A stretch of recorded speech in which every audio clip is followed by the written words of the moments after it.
Hello guys, Mrs. Silk here with another video, and today I want to talk about body language and non-verbal communication. So here's my take on it. Based on my thousands of clients that I've been coaching throughout my years, together with my own thousands of approaches that I've done when it comes to approaching women, I've noticed one thing when it comes to the body language, and that is that it can be extremely valuable if you are doing something really wrong. So let's say that you don't look at women in the right way, or you're crossing your arm, every time you're talking with them and so on. That is like a big no-no if you're going to look at the theory of behaviorism and communication, because there are some subconscious cues you're giving to the other person that going to make them feel something, and we don't want them to feel uncomfortable when you're talking with them. So fixing that can make a huge difference. But let's say now that you don't do so much wrong. Let's come from the perspective that you're pretty good having a normal, neutral body language. So how does it look like if you're going to have a neutral body language and then change it to become really good with the body language? Well, you're only going to get a slight improvement, basically, of your overall results.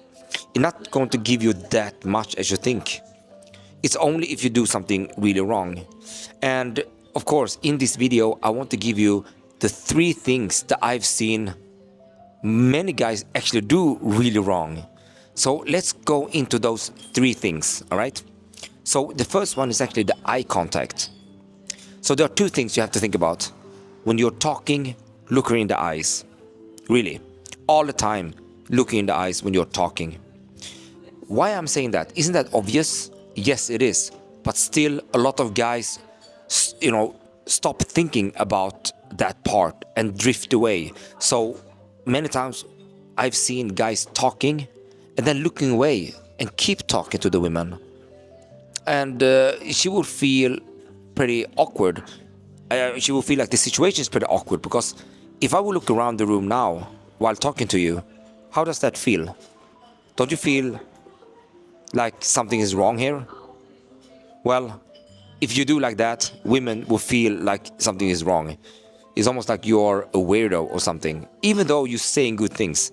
So it's okay to look away once in a while and then re-engage again. And you can do that with purpose, like you just want to have a break from the eye contact to get back in again. That is like a conscious act. It's almost like you don't drift away. You're doing it with purpose of having a break of the eye contact. That's fine. But that is not what I'm talking about. I'm talking about those guys that just forget about themselves. Maybe they're a little bit nervous as well, so they just drift away with the eyes and still talking to the women with full intention, but the eyes, is somewhere else. And that is something that you just have to correct. If you do that, you have to correct it. At least you have to have, that part back in your mind when you're talking. The second part is when you are listening as well.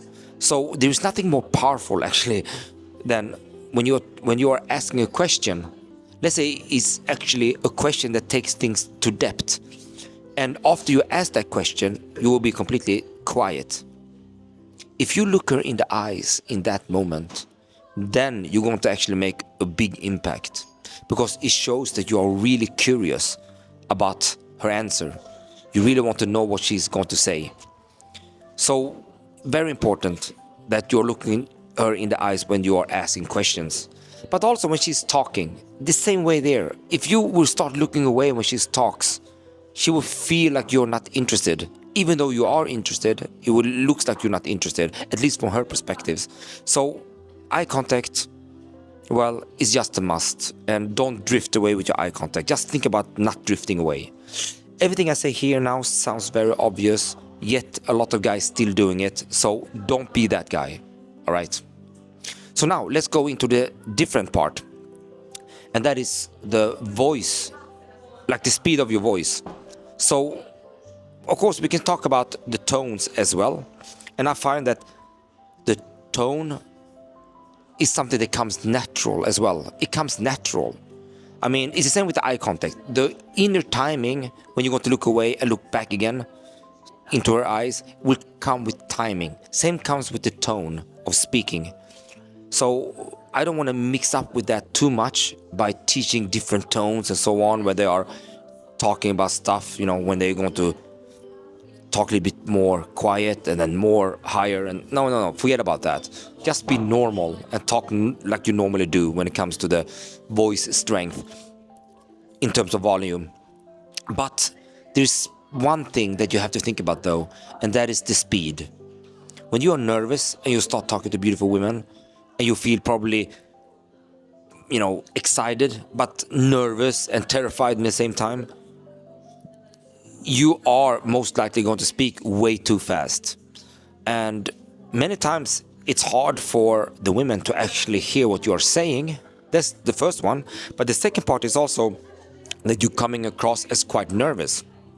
So if there is one thing I want you to think about when it comes to your voice, is to keep it pretty slow.